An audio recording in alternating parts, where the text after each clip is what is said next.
Hello there guys, welcome back to Younes Talks Football, welcome back to a brand new video. I hope all of you are doing well today as I drop video number 2 out of 2. Make sure you guys are going to watch this all the way through as we have tons to cover, but on top of that I want to link you to video number 1 from earlier on today. If you have not caught that already, head over there, take a look, pause this if you want, or you can do it the other way around and watch it in reverse, whatever floats your boat. Now let's get cracking. We've got things to cover, and like I've already mentioned, if you haven't already, make sure you hit that subscribe button, hit that notification bell to be notified once I've uploaded. On top of that, do check out the socials. They are on screen in a sec and also in the description for you to click and head straight there to drop the follow and keep up to date with all things on Instagram, X and TikTok. Much appreciated.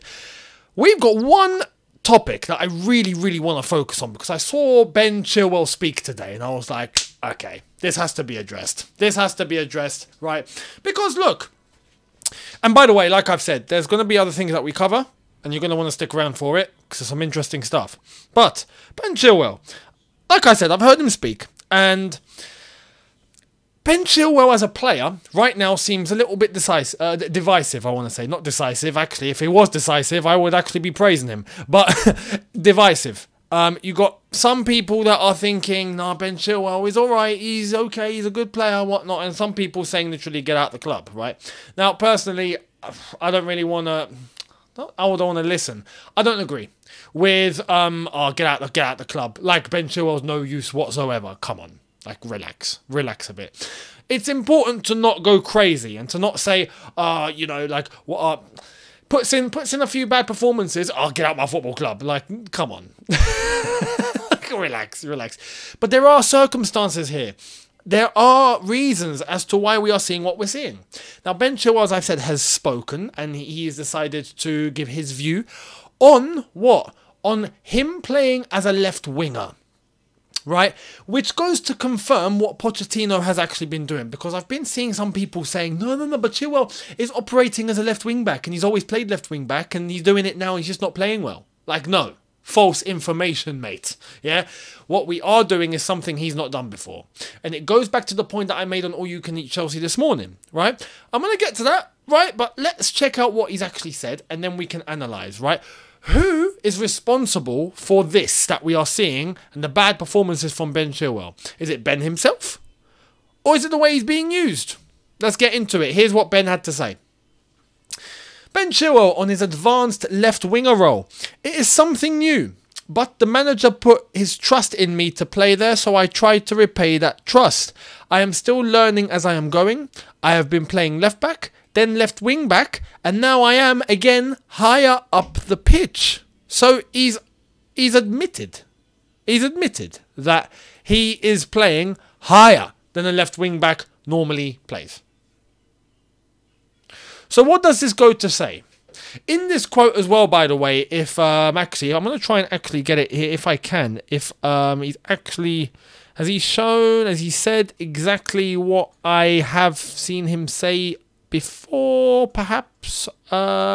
Anyway, he's clarified, Ben Chilwell has clarified that he's learning. He wants to be able to know how to move forward properly, how to shoot properly, when to shoot and not pass, because sometimes you got to shoot in those roles, but he has a tendency to pass, which explains the crazy miss from a couple of games ago, if you remember, where he was literally inside the penalty box with the entire goal in front of him, and he thought, no, you know what, instead of actually shooting, even though the goal is 2 yards ahead of me, I'm going to pass it over there. Because that's the best decision. Like, no, it's not. It was ridiculous. And I said, like, at the time, I said, look, if that was down to me and I saw my player do that, I'm subbing you off. You're getting subbed off for a mistake like that. There's no debate. There's nothing to discuss here. You are subbed. Get off the pitch, mate. Go to the shower. Go home. It's a madness. So when I see Ben Chilwell say these things, that he's playing higher up and he's learning and he wants to keep learning and he even said that in the next few games, right, he's going to try his best to really, you know, cement how to play in the front three. That was paraphrasing, by the way. But to cement himself as that left winger in the front three and know when to pass and know when to shoot and to execute it properly. Now, that's where I had a problem. Because as far as I'm concerned, if it were down to me, Ben, you ain't playing there anymore, mate. And it goes back to what I said this morning on All You Can Eat Chelsea, and the view on my opinion, my view on this whole situation that I want to stick to is I don't think Ben Chilwell is a player that you just throw out the team.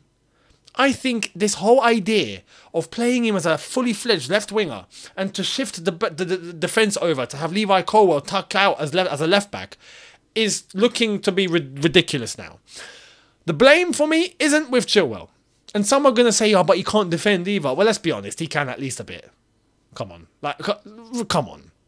And on top of that, if he had someone in front of him who was an actual winger, yeah, that offers Ben Chilwell protection. Right now, Ben Chilwell's having to do everything on that left-hand side, and he can't. He can't do it. So I'm not even going to look at Ben Chilwell as a player, at you, and go, no, you're failing. He's being completely misused. This whole idea needs to be thrown in the bin. So when I see him talk about, I'm going to really try to learn and do better, and I'm paraphrasing again, but to really understand when to pass and when to shoot and to really execute it and cement myself in that front three, I'm like, nah, mate. You ain't ever playing in the front three again, mate. No.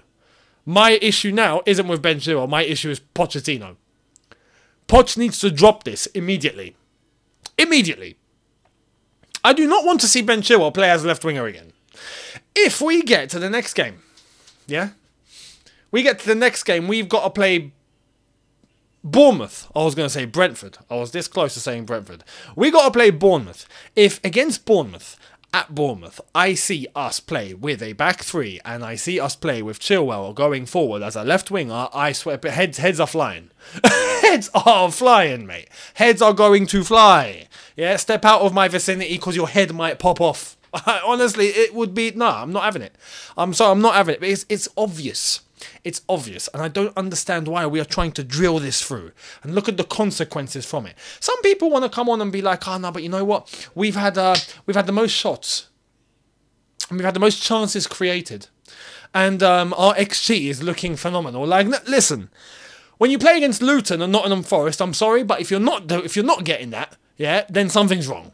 Simple as that. And yeah, we had the first game against Liverpool, which was actually a good game, right? We actually showed up in the second half, and I thought we'd build on that sort of performance, but no. You know, we lose to West Ham. West Ham in a game where, realistically, you should think that Chelsea should at least dominate the game, right? West Ham are a decent opponent, but Chelsea should be there. Luton, we win the game, of course, and Nottingham Forest, we lose the game. How? You know, we're going to take all of that and go, no, but Chelsea have the highest XG and have the highest amount of goals. Not highest amount of goals, I wish. Highest amount of shots on goal. And all of that, no, irrelevant.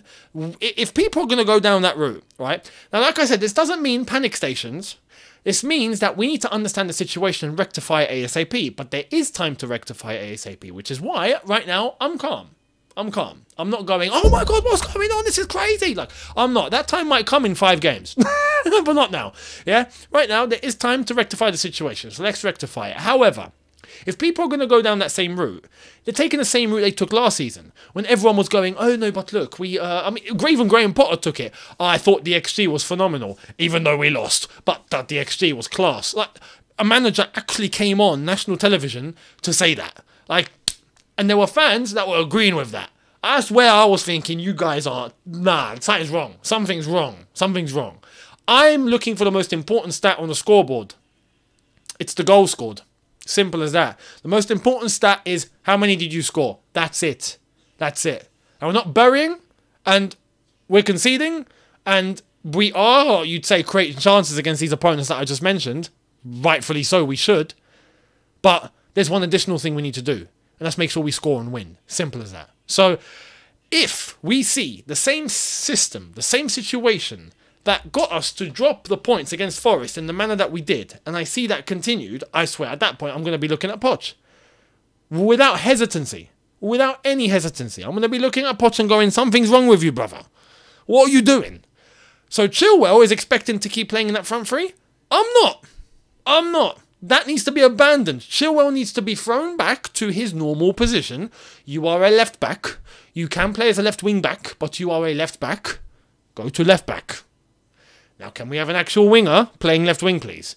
Whether that's Sterling, whether that's even Mudryk, whether that's even Ian Maatsen, and we decide to throw him on the left-hand side because clearly he's got talent on that left-hand side. He can ping in a ball. He can cut inside, which is important, which is why Chilwell's not going to work at left wing. Because if Chilwell's going to be playing at left wing and he needs to be cutting inside, then where is his defensive duty when he needs to get back to his left back or left wing back hybrid position?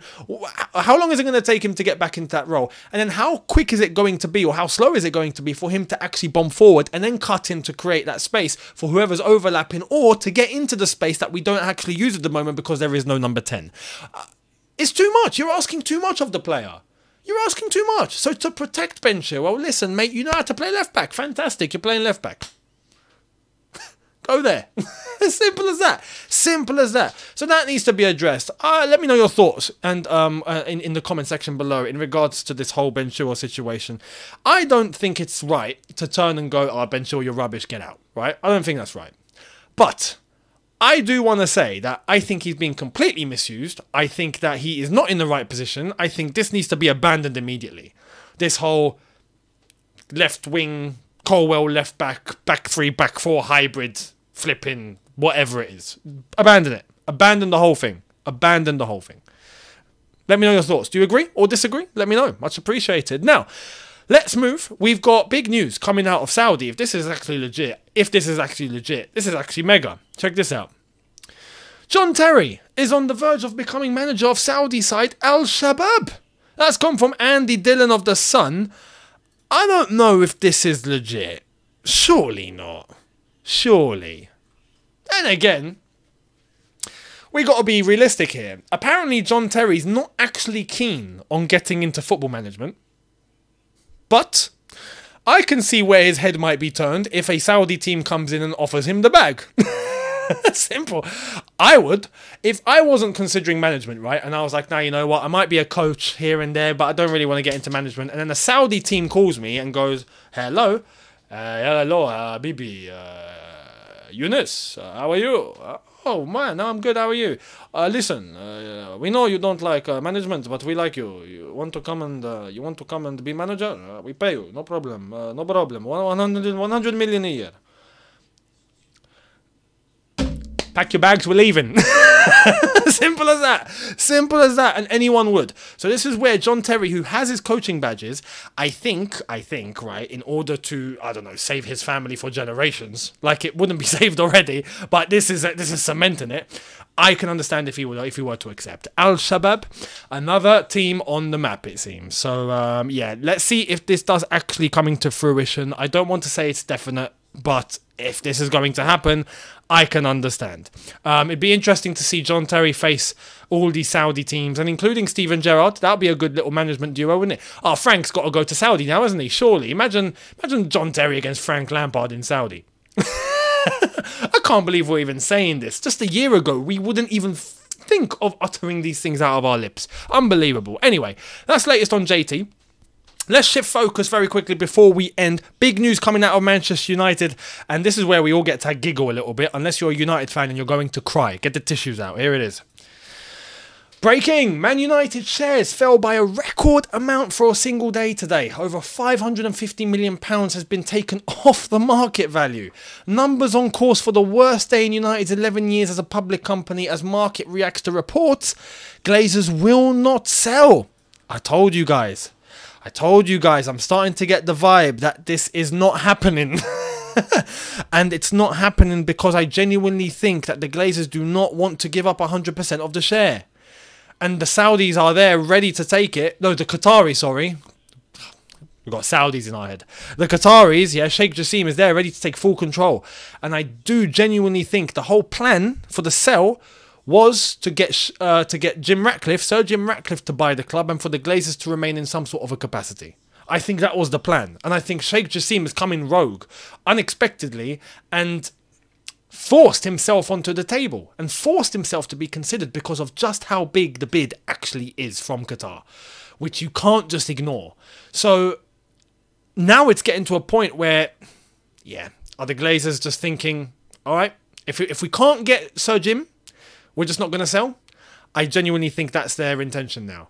So there are some Man United fans that reckon that no, don't worry, in October they will end up doing it. And right now this is just a tactic for the Qataris to maybe up the bid once more. But why would Qatari up the bid when they know that they're just waiting for something to happen, you know? And they know that there's no chance of Sir Jim getting it. There's no one else coming in to get it. So they'll just wait. No problem, Habibi, we wait. Hey, get the shisha. We wait. You know, so it looks like it's a flipping Western duel at the moment. You know, where you got your hands next to your gun, ready to just go, you know, and just and shoot. It's two facing each other right now, and one of them is gonna die. So, what's gonna happen? What's gonna happen? Very interesting development over there. Let me know your predictions and how you think it's all going to go down. Now, I'm gonna show you something, and then I'm gonna pause. Let's check it out. Here's the latest in terms of the Ballon d'Or. Erling Haaland scored 1 million goals, won the treble at Man City, was UCL top goal scorer and broke Premier League scoring records. Leo Messi was the best player at the 2022 World Cup by a country mile, inspiring his nation to the trophy and leading his teammates to immortality. Who deserves the Ballon d'Or more? So, the list of the 30 nominated players for the Ballon d'Or has come out today. Obviously, these two geezers are on it. But the big debate is who's going to win it, because everyone knows that it's between these two. It's between Haaland and it's between Messi. Now, right now, it seems like the likeliest option or the likeliest outcome is going to be Messi. But this is where a whole debate kicks off, because is that truly deserved? I'm going to leave it there. You're going to hear my answer for video number 1 tomorrow. Make sure you guys are here. We are going to go into detail on this, because as much as the Ballon d'Or list has come out, and rightfully so, there are players on there deserving of the award, and we all know, like I've said, it's going to be between these two. There's a couple of discrepancies. There's a couple of flaws. One, some players that were not on that list, unbelievable, right? I don't understand how. Doesn't make any sense. And the way that people are predicting this to go, I think needs to be reconsidered, and some facts that are on the table need to be addressed. So you're going to hear exactly what I have to say about this whole saga and this whole situation tomorrow. Video number 1. Make sure you guys are here for that, and I will see all of you then. Thank you all very much for watching. Once again, do not forget to make sure that you hit the subscribe button, hit the notification bell to be notified once I've uploaded. On top of that, make sure you are smashing the like button if you did enjoy this. Check out the socials. They are in the description and on screen for you right now. Instagram, my personal Insta, and the channel's Insta, Younes Talks Football, both on screen. My personal X or Twitter, I might need to change the graphic. It's still showing us Twitter, isn't it? I need to change it to an X one. My personal one and my channel one, they're both there as well. And same goes for TikTok. Make sure you are hitting all those links. They are in the description, as well as Shootout. We've got brand new content dropping, and it's starting from tomorrow. Make sure you guys are on Shootout, where me and George will be giving you guys the content and dropping all the videos that you guys need. Especially in this international break, there is tons to cover. So make sure you guys are going to be there. Link in the description. Make sure you're subscribed. Much appreciated. And I will see all of you tomorrow. Have a good one, people. See you lot tomorrow. Take care and peace.